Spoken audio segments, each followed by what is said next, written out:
Hey guys, welcome to Ebony Inspire, and today we are going to be building the sliding door. Now I'm not going to go over exact cut measurements because everyone's door widths are different. It'd be totally relevant information. One main thing you want to do is keep the door proportionate. So I will be going over all that at the end of the video so we can jump right into the build.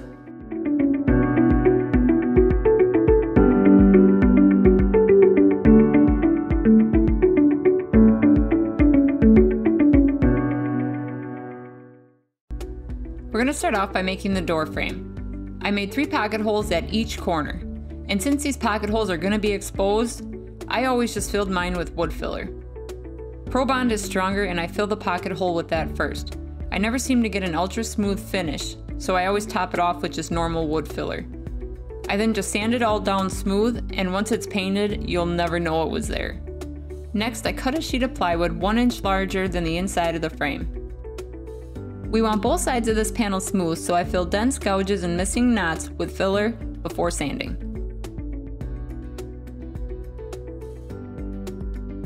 After the wood filler dried, I went and gave everything a light sand, getting it ready for paint.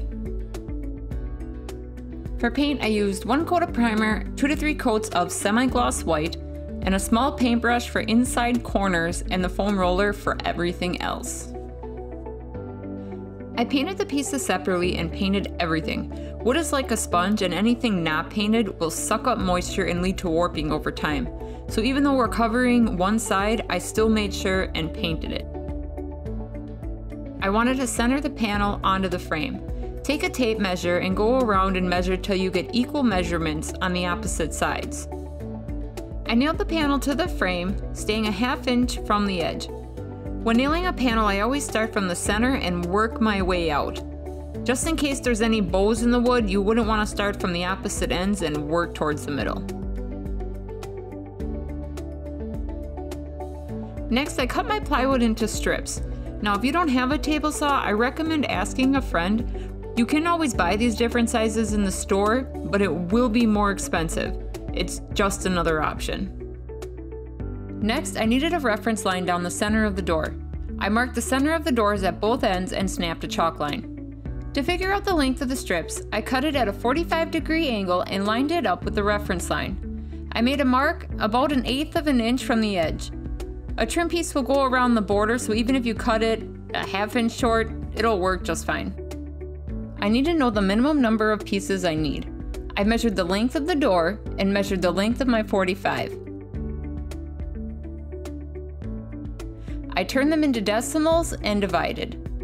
I rounded up and added 5 extra just in case.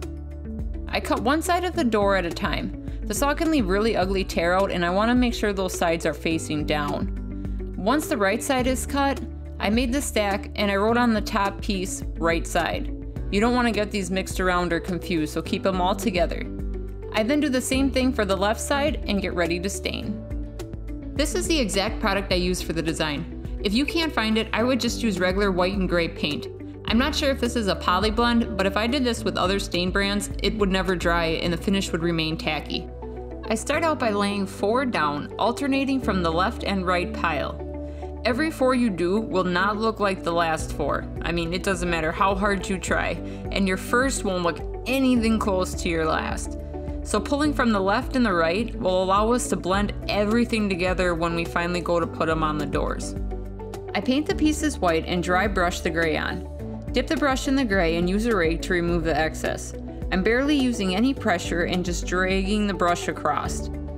Each time you drag the brush across, it's going to look more gradient. If one turns out too dark or it just doesn't look right, simply wipe it off and start over. And then we're going to repeat this process until all of them are finished.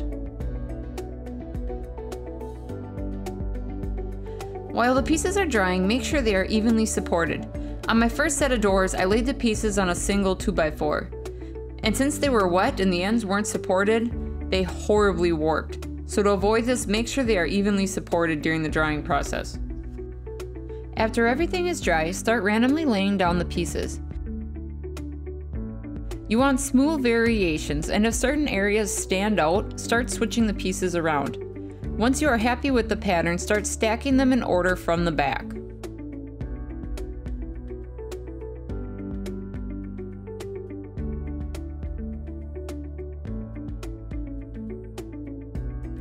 Since the corners require special cutting, I take the first 2 pieces and trace a line.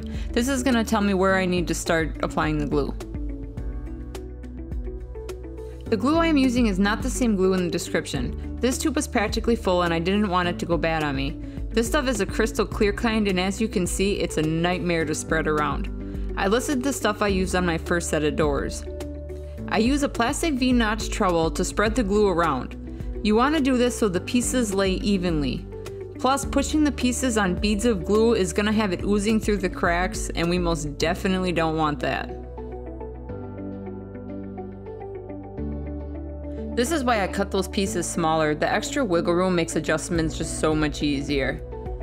Once you run out of room for full pieces, we're going to cut the corners down.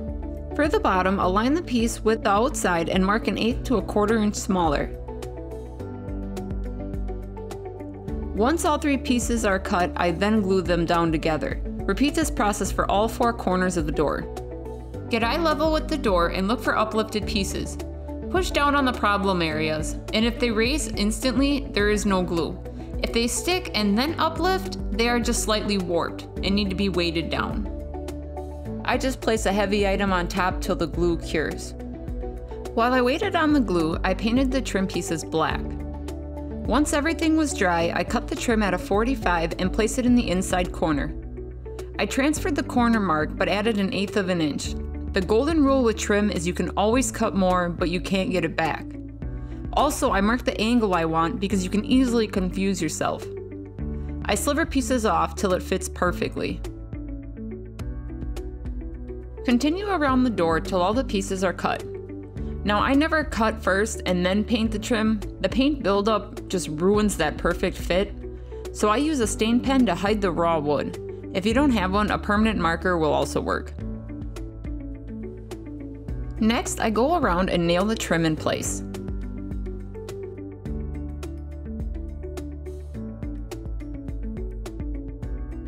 I then go around the door and hide the nail holes with the stain pen. I flip the door over and begin to cut the panel trim. This trim has a lip that will hide the ugly transition, but when cutting this trim, it must lay flat on the saw. Using a 1/4 inch scrap piece from the strips, I rested it on there. Do not try and cut the piece without this. This is what happens. Definitely not pretty. Starting with the first piece, align the 45 with the outside edge. I use a 2-inch scrap piece and mark the inside corner where they meet. Same as before, I cut the piece longer and just shave it down until I get the perfect fit. Continue around the door, but before fitting the last piece, I use the stain pen on the bare wood and nail the first 3 pieces. This eliminates the extra movement so I can get the perfect cut on the last piece. I know the front side is quite dramatic and the back side is lacking. This is for a utility closet and the water heater isn't going to care what it looks like. If you want to spice it up, add trim around the border, paint the square a different color, make extra strips to go around the inside border. The possibilities are endless. Have fun with it and customize it to your liking. Now that the door is complete, follow the step-by-step directions that came with your hardware. Before I get into sizing, I want to go over my next upload. I made piggy banks for my kids that hang on the wall. This design is quite universal, and you can display concert tickets, wine corks from wineries. It would be a great wedding gift for the bride and groom's future adventures. The list goes on and on. So make sure to hit that subscribe button so you don't miss it. Before building these doors, you want to take the opening size into consideration. Openings vary greatly, and this is not a 1x6 fits all type of situation. This may sound like a no-brainer, but I have made this mistake in the past, so I figured it may save some others from doing the same thing.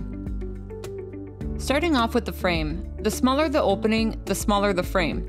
You know, a 1x4 would look great in a smaller opening, but trying to build the frame in a large opening with a 1x4, it's going to be way too boxy and it's not going to be flattering anymore. If you're like me and need some kind of visual, I stick pieces of tape to the opening and move them around till I find something I like. You can rip the pieces down to the exact, or you can just pick up the closest size from the store. The same thing applies when it comes to the design. The wider the door opening, the wider the pieces. Once the frame is built, fold up pieces of paper to a variety of widths and hold them up to the frame. Pick the one that you think looks best and cut the plywood down to size. One thing to consider about barn doors is the amount of wall space they utilize. I tend to see a larger opening with a single door and it's misleading. The door is fully open, or if the door is closed, the photo gets cropped, and you end up not seeing the 5-foot bar running across the wall. With larger openings, I would recommend building 2 smaller doors and centering the rail. Totally my own opinion, I just think it looks way more flattering. I hope I covered this well enough, but if you still have questions, drop them down below. If you enjoyed this video, give it a thumbs up and hit that subscribe button if you want to check out future projects. And thanks again for stopping by.